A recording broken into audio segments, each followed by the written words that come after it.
office of consistently appointing people from a certain tribe. Exactly. So, what is the difference here between that and whatever Gachagua is being accused of? First of all, that statement that you have made, the government has been on the spot for appointing people from a certain tribe. I have seen a list going around listing all people from one ethnic community as holding key positions. But nobody has ever produced a counter list from the other community that formed the government. Right now, as we speak, the flags that head to Mount Kenya are 8 of them. Much more than the one that goes where you want to say there is tribalism. If you were to take a list, of which I have here, of those government people holding key positions in government from Mount Kenya, they are double the ones from the Rift Valley. Correct. Because the Rift Valley has never been, the one from Mount Kenya has never been produced publicly for people to see. Today, the chief of defense, the chief of police, all come from the same constituency. And nobody wants to talk about it. They want to talk about some chairman of the Kenya airports coming from the community of the president. Let anybody producing a list of the people the president has appointed from his community also produce the one that has come from the community of the deputy president and see the key positions they are holding in this country. Today, if you are going to be arrested, you are going to be arrested by the police, headed by them. You are going to be taken before a court, headed by them. And people don't talk about that. They want to talk about the one for the president. Let us give the president a fair hearing. Why we accuse the DP of tribalism is a language he has coined to always refer to his, even when he was over the weekend in his village, he was talking about the people of Mount Kenya don't want this, our people don't want this, usiguze Mrema, don't touch Mrema. This is the president of the Republic of Kenya, which includes Nyatike at the end of Luoland and also includes Malindi.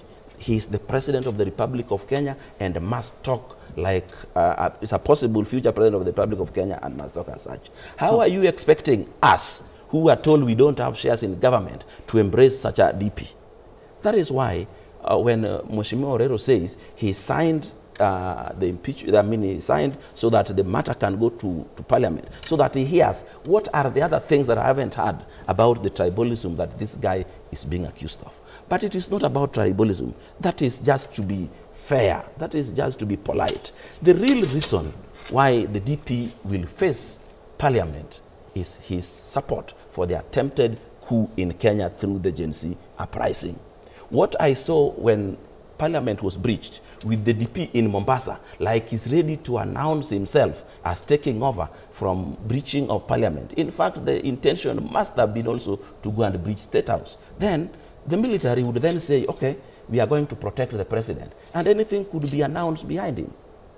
Let's also investigate certain things that have happened, countdown to the Gen Z revolution. One that must be investigated, how the chief of staff at the DP office was removed, how the chief of defense died, and how this Gen Z thing was being organized up to where it is today. Mr. Owidi, you're making very grievous allegations here because you've talked about the chief of defense. Those are proposals. You've talked about the Gen Z demonstrations. Yes. All these issues, yes. Do you have the evidence to substantiate the claims you're making? I am proposing that they be investigated so that I get that evidence you want. You know, to investigate, there must be circumstantial evidence.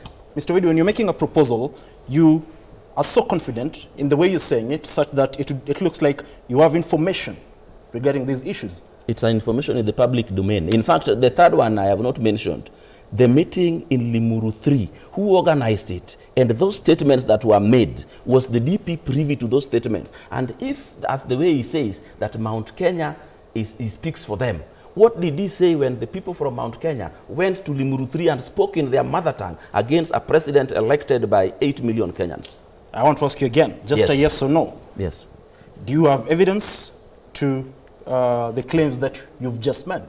I am suspicious, so I have asked for investigation. I have said what needs to be investigated is if the removal of the DP's chief of staff was related to the impending Gen Z uprising. I want to be investigated if the death of CDF was natural. I want it to be investigated. If the Limuru 3 conference was organized as a countdown to the Gen Z revolution. Mr. Widi, let me just get this correct. Yes, get it. You think those particular occurrences are linked to the deputy president? I think they are linked not only to the president and to each other also. So they need to be investigated. Or the deputy president? The deputy president. I think they need to be investigated. Fair enough. And I ask you again, just a yes or no, do you have evidence in regards to that? I don't have evidence. That is why I am asking for investigation. I am asking for investigation so that I find that evidence. So next time you call me here, after that investigation, I will give you that evidence.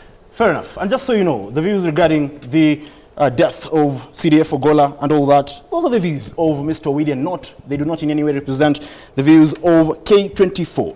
Now, coming to Honorable Rero, I want to know, Gachagua says the impeachment motion could hinder or could affect Odinga's AUC bid.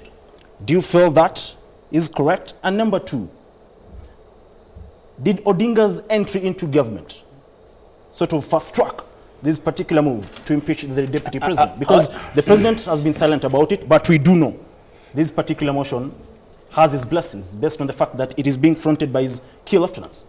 I want you to repeat that question. Is it Gachagua saying that is Gachagua saying? Yes, Gachagua saying that. I think this is one of the things that excites some MPs. You know, you can be excited negatively or positively. And when there's trouble, sometimes the politicians always invoke the name of Raila Amolo Odinga. Raila is an enigma.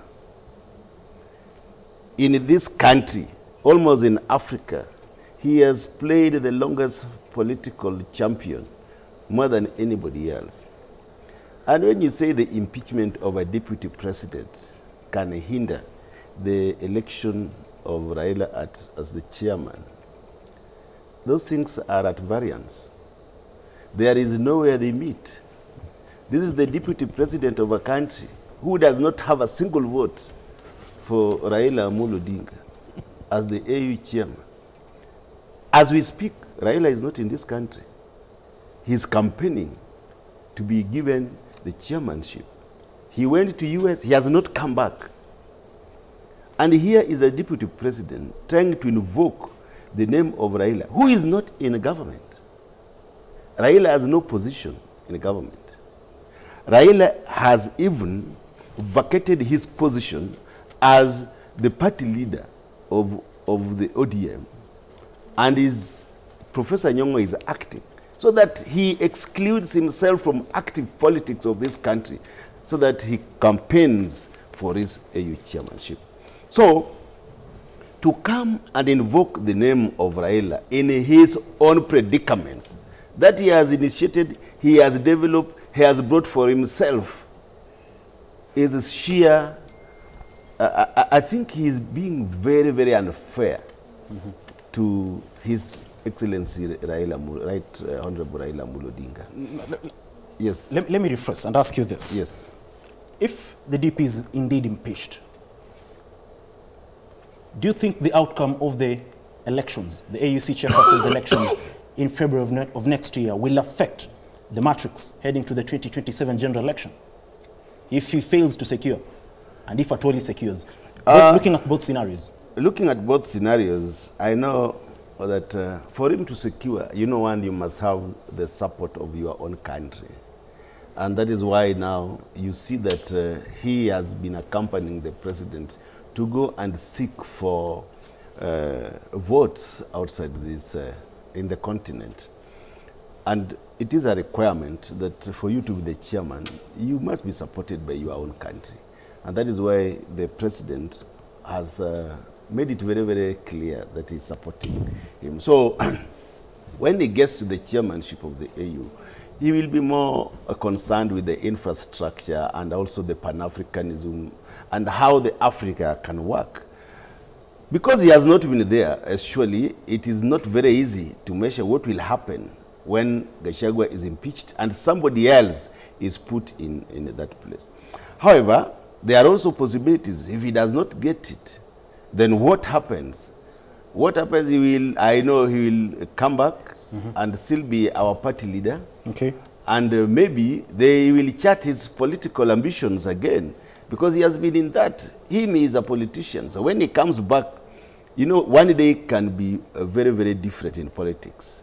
And one day can mean a lot in politics. So we are yet to see what happens when he does not get the seat. But hopefully, where we stand from now, I have seen the Djibouti guy, the things are really changing. There is a very likelihood that he will get the chairmanship as we go. But what I can say is that the impeachment of Gachagua has very little political ramification in this country for Raila as the chairman of AU. Okay, fair enough. Honorable Gishu, I know there are issues that you want to respond to, but even as you respond to that, how will this impeachment affect President William Ruto's support in the vast Mount Kenya region? And with Raila Odinga's support, is this impeachment motion also, driven by the fact that President William Ruto now banks on the support of, regions perceived to be Raila Odinga's political strongholds or bedrocks? Well, first of all, there is this assumption, Ian. We are presuming that the impeachment is actually being driven by President Ruto. We presume that, because he's never spoken, he's never said anything. So it's just a presumption, because we've heard people around him speak about it.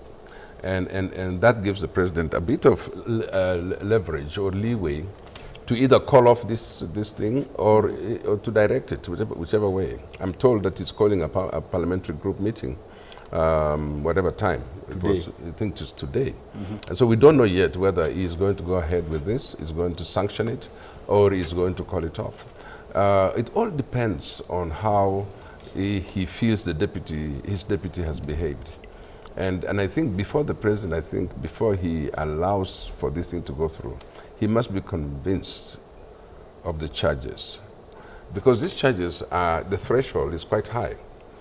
You can imagine trying to prove that somebody has offended the Constitution of Kenya one way or another, or gross misconduct, or what the charges are. It's not easy to prove those things or to get a charge that holds. So right now there must be coining, and the lawyers are burning or whatever, burning midnight oil to try and actually get a charge that will stick. Because you simply have to prove one, only one of all those things, only one. Once you get to one, you're done. You get impeached, and they must be working on which one it is that will stick.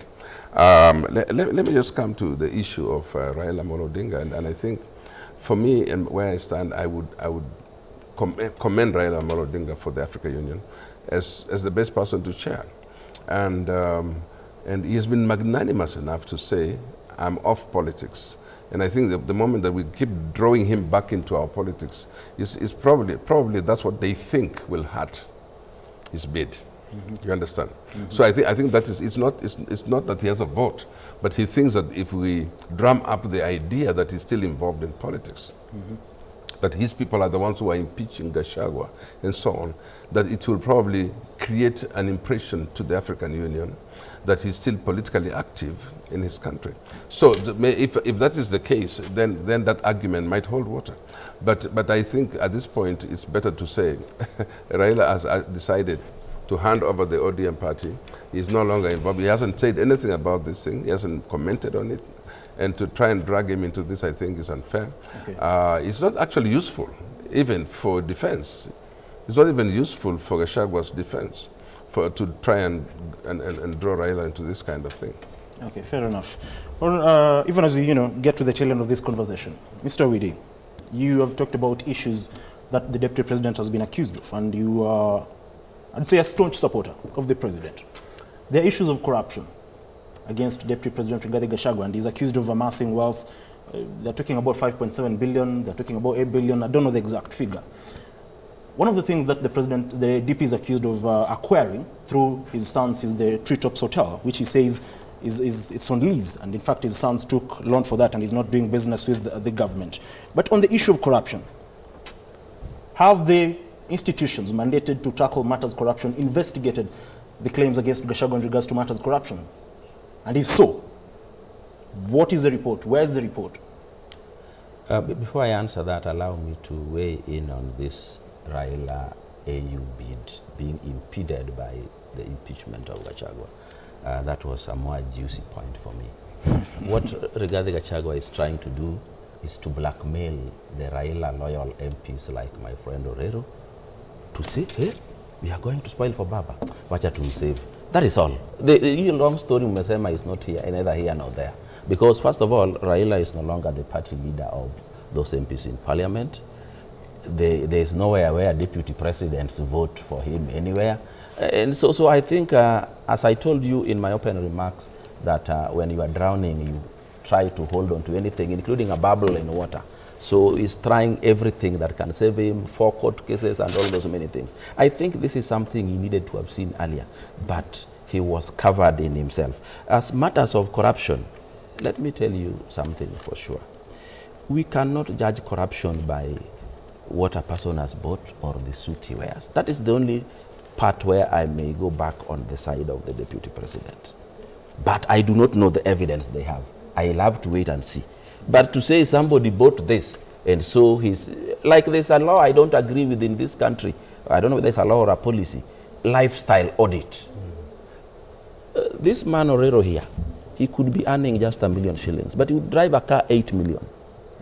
There is another one from the shores of Mount Kenya, for the base of Mount Kenya, who will be earning 8 million and will drive a Probox. So if you want to judge these people by lifestyle audit, I think you are not being fair. There are even many people who live in a rented house, is having a mortgage for a car, and is having loans all over, and he's living well because of those things, and you want to audit him and say, this guy has stolen government money. And somebody who goes to buy land all over the place, you don't see him with it, and you think he's safe. So I think lifestyle audit is not a way, it's a lazy way of finding out who is corrupt and who is not corrupt. So the idea that you are going to say that Gachagua is corrupt because he has bought a hotel, I think that is not being fair to him. But if he is corrupt, it's going to be presented before Parliament and we will hear. But already the things that he's being accused of are enough. You don't need all of them, like Mheshimiwa Pogisho had said. You don't need all.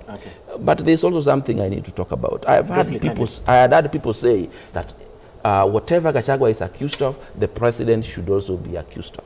I think we are getting it wrong, all wrong, because I have not heard the president say the things the deputy president said, or do the things the deputy president has done, or call regions by their names the way he has done. Okay, fair enough. As you give your final submissions, gentlemen, starting with you, Honorable Orero, what is the ODM party saying about this, if at all they've communicated to you as legislators of the party in regards to this particular issue? And do you think it would be wise for the DP to resign before this entire saga? Because he says he will not resign. But if you were to advise him, would you advise him to resign? I hope you will give me the last one. This is not my last, or it is my your last. You can just give your final submission because you're running out of time. But you know I'm a politician, I might say hi to Kibra people. Kindly. But one thing is that the ODM party has not taken a position on this. As a party, we are very democratic. Everybody has been given a leverage to speak his mind. Depending on this motion, we have not had a party line. We always say that this is intra-party, but when it comes to the floor of the House today, each of us will contribute depending on what has been given and the evidence which has been adduced before the House. Because I said earlier on that the removal of the vice president has a precedence. We have had many vice presidents being removed. But when we were a single-party state before we were multi-party democracy, before 2010 constitution, the president could remove his vice president just through radio, and you are removed. But now, after 2010 constitution, I think the deputy president has now the authority, because it's being voted by the people, to stay on and cannot be removed. The impeachment motion, what I know, constitutionally, when you have been impeached, you might find it very difficult to contest again as an MP or as any other position. But if you resign, you have a leeway of coming back as a politician. Thank so you. I think that is the difference that I can say. But I wouldn't want to advise Gachagua. You know me, I've not even greeted him. Thank you. I have Thank not you. even sat next to him. Thank you very He much. does not even know me, but that is my opinion. Thank you, Honorable Rero.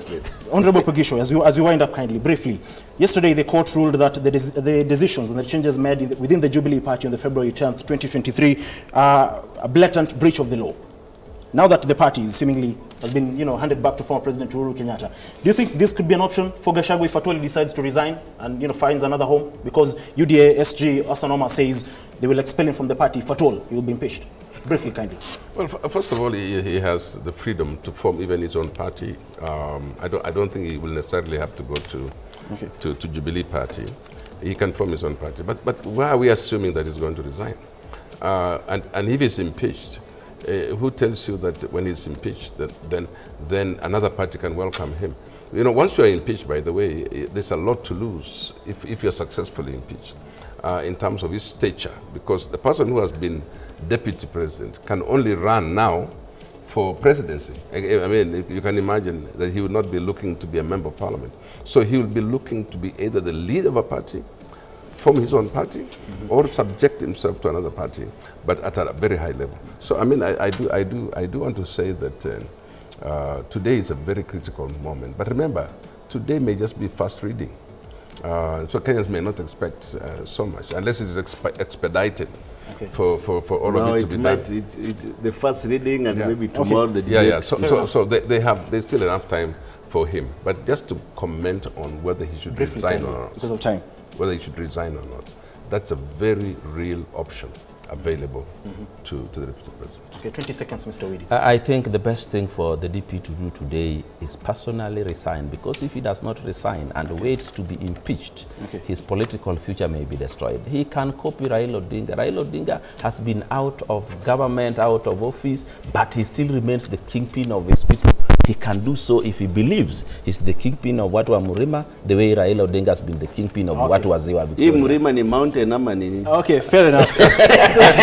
Thank you very much, Mr. Widi, for making time. Honorable Pagisho, always a pleasure. Thank you very much. Honorable Rero, thank you very much for making time. And just like you said, you can say hi to your Kibra people. Thank you very much. Now, that was the conversation here this particular morning regarding the DP ouster motion set to be tabled today in the National Assembly. It is said that it will be tabled by Deputy Majority Leader Owen Barr and seconded by Kibwezi MP.